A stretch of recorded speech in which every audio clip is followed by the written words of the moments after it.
Tip was well soaked and dripping water from every angle of his body, but he managed to lean forward and shout in the ear of the sawhorse, "Keep still, you fool! Keep still!" The horse at once ceased struggling and floated calmly upon the surface, its wooden body being as buoyant as a raft. "What does that word fool mean?" inquired the horse.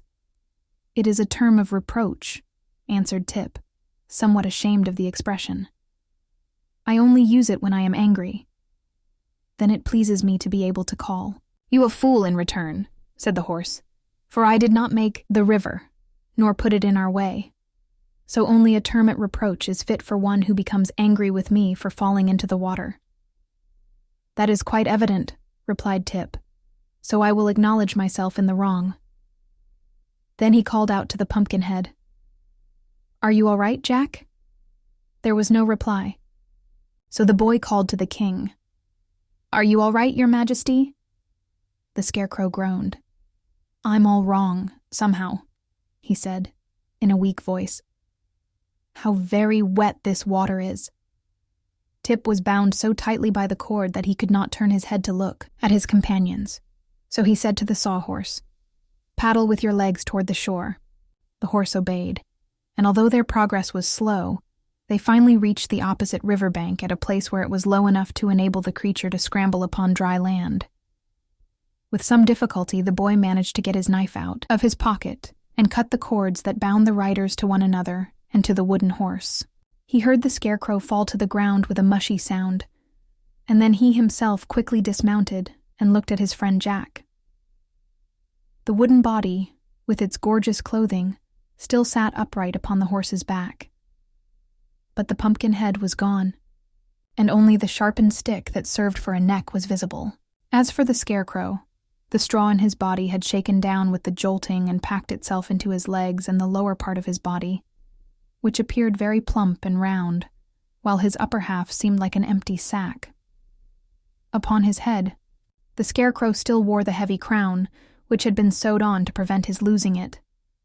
But the head was now so damp and limp that the weight of the gold and jewels sagged forward and crushed the painted face into a mass of wrinkles that made him look exactly like a Japanese pug dog.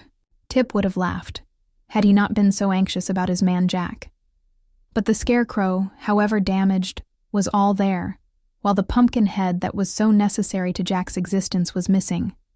So the boy seized a long pole that fortunately lay near at hand and anxiously turned again toward the river. Far out upon the waters he sighted the golden hue of the pumpkin, which gently bobbed up and down with the motion of the waves.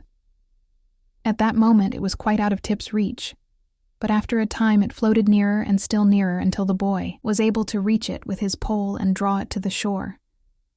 Then he brought it to the top of the bank, carefully wiped the water from its pumpkin face with his handkerchief, and ran with it to Jack, and replaced the head upon the man's neck. "Dear me," were Jack's first words. "What a dreadful experience. I wonder if water is liable to spoil pumpkins." Tip did not think a reply was necessary, for he knew that the Scarecrow also stood in need of his help. So he carefully removed the straw from the king's body and legs and spread it out in the sun to dry. The wet clothing he hung over the body of the sawhorse. "If water spoils pumpkins," observed Jack with a deep sigh, "then my days are numbered." "I've never noticed that water spoils pumpkins," returned Tip, "unless the water happens to be boiling. If your head isn't cracked, my friend, you must be in fairly good condition." "Oh, my head isn't cracked in the least," declared Jack, more cheerfully. "Then don't worry," retorted the boy. "Care once killed a cat." "Then," said Jack seriously, "I am very glad indeed that I am not a cat." The sun was fast drying their clothing, and Tip stirred up His Majesty's straw so that the warm rays might absorb the moisture and make it as crisp and dry as ever. When this had been accomplished, he stuffed the Scarecrow into symmetrical shape and smoothed out his face so that he wore his usual gay and charming expression.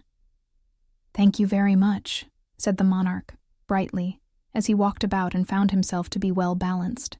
There are several distinct advantages in being a Scarecrow, for if one has friends near at hand to repair damages, nothing very serious can happen to you. I wonder if hot sunshine is liable to crack pumpkins. said Jack, with an anxious ring in his voice. Not at all. Not at all, replied the Scarecrow gaily. All you need fear, my boy, is old age. When your golden youth has decayed, we shall quickly part company. But you needn't look forward to it. We'll discover the fact ourselves and notify you.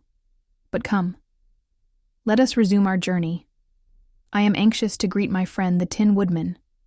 So, they remounted the sawhorse, Tip holding to the post, the Pumpkinhead clinging to Tip, and the Scarecrow with both arms around the wooden form of Jack. Go slowly, for now there is no danger of pursuit, said Tip to his steed. All right, responded the creature, in a voice rather gruff. Aren't you a little horse? Asked the Pumpkinhead politely. The sawhorse gave an angry prance and rolled one naughty eye backward toward Tip.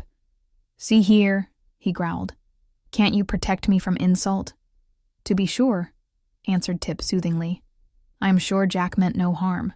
And it will not do for us to quarrel, you know. We must all remain good friends. I'll have nothing more to do with that Pumpkinhead, declared the sawhorse viciously.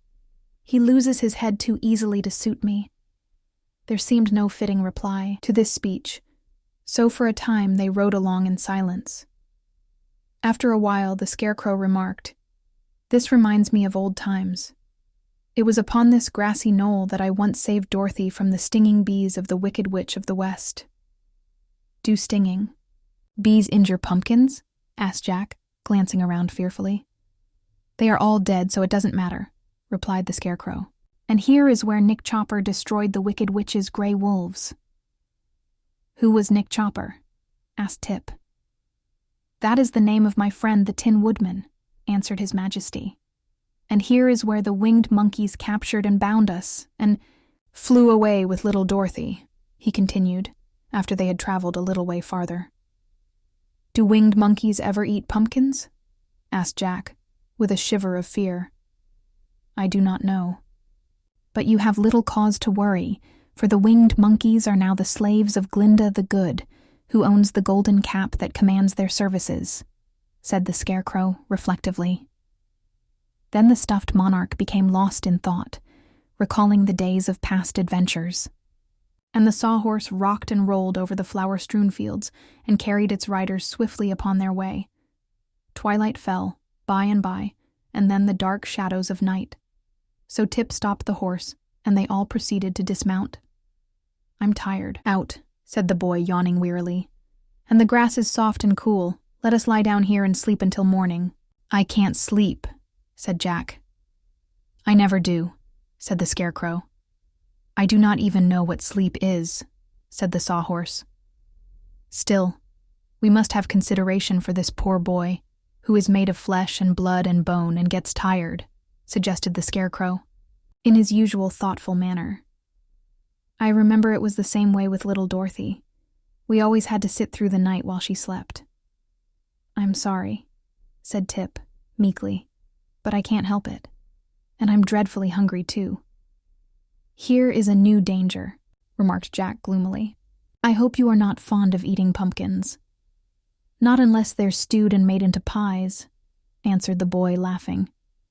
So have no fears of me, friend Jack. What a coward that Pumpkinhead is, said the sawhorse scornfully. You might be a coward yourself, if you knew you were liable to spoil, retorted Jack angrily. There, interrupted the Scarecrow. Don't let us quarrel. We all have our weaknesses, dear friends, so we must strive to be considerate of one another. And since this poor boy is hungry and has nothing whatever to eat, let us all remain quiet and allow him to sleep. For it is said that in sleep a mortal may forget even hunger. Thank you, exclaimed Tip gratefully. Your Majesty is fully as good as you are wise, and that is saying a good deal. He then stretched himself upon the grass, and using the stuffed form of the Scarecrow for a pillow, was presently fast asleep.